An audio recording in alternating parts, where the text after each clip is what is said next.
অফিসে বেশি সময় দিলে বোর গোমরা মুখ দেখতে হয়।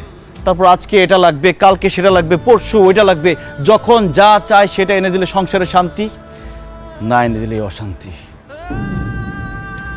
বউয়ের সাথে ভালো মতো কথা বললে বাবা মা রেগে যায়।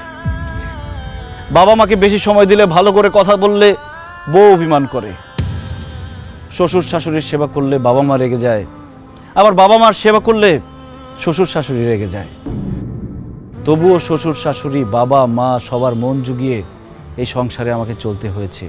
ঈদ আসলে সবাইকে নতুন জামা কাপড় কিনে দিতে হয়েছে, কিন্তু ঈদের মধ্যে আমি কোনো নতুন জামা কাপড় কিনতে পেলাম কিনা সেটা কেউ কখনো জানতে চায়নি। কেউ অসুস্থ হলে তাকে হসপিটাল নিতে হয়, ওষুধ এনে দিতে হয়, কিন্তু সারা দিন শেষে ক্লান্ত হয়ে আমি বাসায় ফিরলে আমার কি খারাপ লাগছে কিনা, আমার কি অসুস্থ লাগছে কিনা কেউ কখনো আমার কাছে জানতেও চায়নি। আর এইসব শুধু আমার সাথে না, বাংলাদেশের হাজার হাজার লাখো পুরুষের সাথে প্রতিনিয়ত হচ্ছে এরকম। এত কিছু করার পরও একজন পুরুষ মানুষ, একজন স্বামী কাউকেই খুশি করতে পারে না।